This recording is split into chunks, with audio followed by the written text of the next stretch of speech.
제가 세일즈 초반에 이 5억을 모을 때까지 진짜 빡세게 지켰던 3가지 협상의 원칙이 있습니다. 어떻게든 세일즈를 잘하고 싶어서, 어떻게든 돈을 벌고 싶어서 이 사람 저 사람 영업 잘한다고 하면은 무조건 찾아다녔죠. 자, 그래서 결과로 넌 세일즈로 성공했냐? 안타깝지만 성공했습니다. 자, 세일즈 하나로 성장해서 회사까지 차리고 많은 사람들에게 일반 세일즈 교육부터 법인 영업 교육까지 하고 있으니까요. 그래서 오늘은 이 3가지에 대해서 말씀드리려고 합니다. 자, 그리고 이 3가지 원칙은 제 세일즈의 가장 기본적인 뼈대입니다. 그럼 거두절미하고 바로 시작하겠습니다. 자, 반갑습니다. 당신의 손에 세일즈의 마스터키를 쥐어드릴 영업왕 마스터 양입니다. 자, 그럼 이 3가지가 무엇이냐?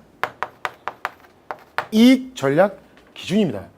오늘은 협상에 대해서 얘기해 볼 건데요. 왜 협상이 세일즈의 기본인지 먼저 말씀드리겠습니다. 협상은 세일즈뿐만 아니라 어디에나 늘 존재하죠. 우리는 하루에도 수십 번씩 협상을 합니다.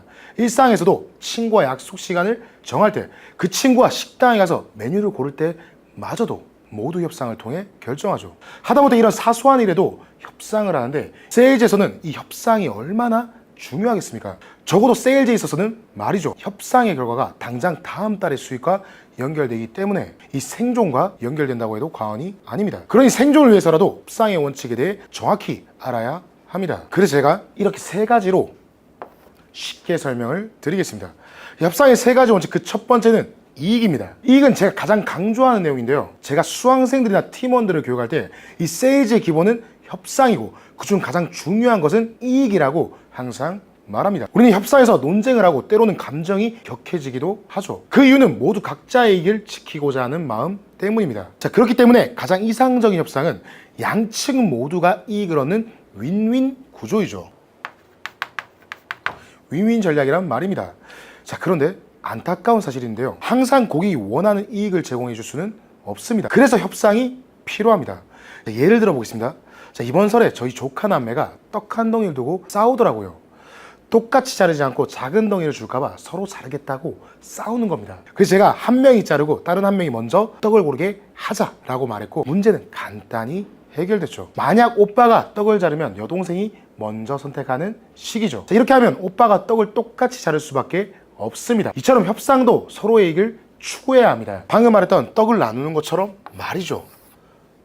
서로 윈윈이 되어야 된다는 말입니다. 자, 내가 이익을 얻고 싶다면 상대방도 이익을 얻을 수 있게 해줘야 한다는 거죠. 나만 이익을 취하고 상대방에게는 안 주려고 하면 협상의 기회조차 없게 될 겁니다. 자, 두 번째 원칙은 모두가 이기는 전략입니다. 자, 협상은 제로섬 게임입니다. 한쪽이 얻는 만큼 다른 한쪽이 반드시 잃게 된다는 뜻이죠.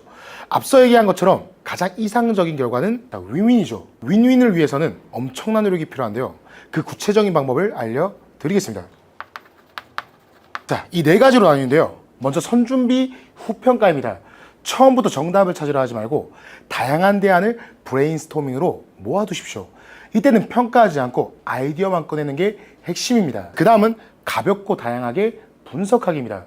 자, 이 단계에서 중요한 건 다양한 예비 방안을 만들어야 한다는 건데요. 모든 방안을 다양한 각도에서 분석하고 합의가 어려울 경우에는 조건부 합의도 고려해보는 유연함이 필요하죠. 그리고 무엇보다 목표는 윈윈임을 잊지 말아야 합니다. 모든 협상에는 공동의 이익이 숨어 있죠. 그러니 개개인의 이익이 아닌 공동의 이익을 중점적으로 얘기를 해야 합니다. 이 원칙에서는 서로 다른 이익은 모순이나 갈등이 아님을 명심해야 합니다. 마지막으로 상대방의 이익도 제안에 포함시켜야 한다는 거죠. 자, 어떻게 해야 상대방이 시원하게 결정하게 만들까요? 우리의 제안이 정당하고 합리적임을 이해시키면 된다는 겁니다. 그런데 고객과의 협상은 계획대로 흘러가지 않죠. 고객이 갑자기 예상하지 못한 문제를 얘기하면 어떻게 될까요? 자, 이렇게 되면 협상 내내 고객이 질질 끌려다닐 수밖에 없습니다. 자, 그래서 고객의 입장에서 다양한 변수를 포함한 방안들을 모색해야 한다는 겁니다. 새로운 조건이나 액수를 바꿔서 제안할 방법 등을 고객의 입장에서 생각하고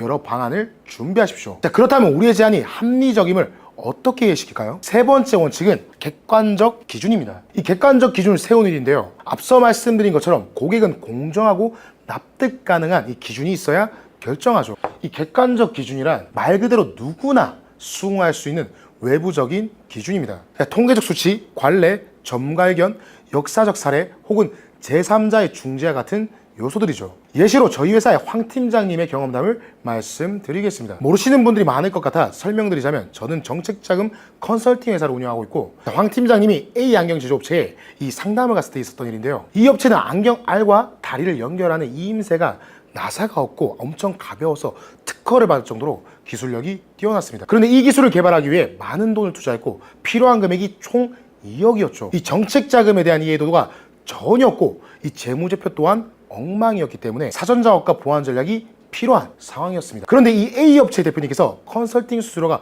너무 비싸다며 손살을 쳤죠. 그래서 황 팀장님은 왜 이 수수료가 정당한가 라고 말하기보다 정책자금 가이드라인과 심사 프로세스, 성공률 비고 수치를 객관적인 자료로 정리해서 설득했습니다. 이렇게요. 대표님, 제가 심사 기준을 설명드렸죠. 현재 이 재무 상태에선 2억을 받을 확률이 10%도 안 됩니다. 저희가 전력과 보안 작업을 도와드리면 최대 93%까지 승인율을 올릴 수 있습니다 라고 설명을 드렸고, A 대표님은 납득을 하시고 계약을 하셨습니다. 자, 이 원칙의 핵심을 정리해 드리겠습니다. 고객이 객관적 기준의 중요성을 인정하게 만들어야 합니다. 그리고 나서 고객의 입장에서 합리적이게 느낄 방안을 제시하십시오. 마지막으로는 너무 객관성에 매몰되면 안 됩니다. 객관적 기준은 확고하게 말하되 상황에 맞게 유연하게 적용하세요. 자, 지금까지 세 가지 협상의 원칙에 대해 설명드렸는데요.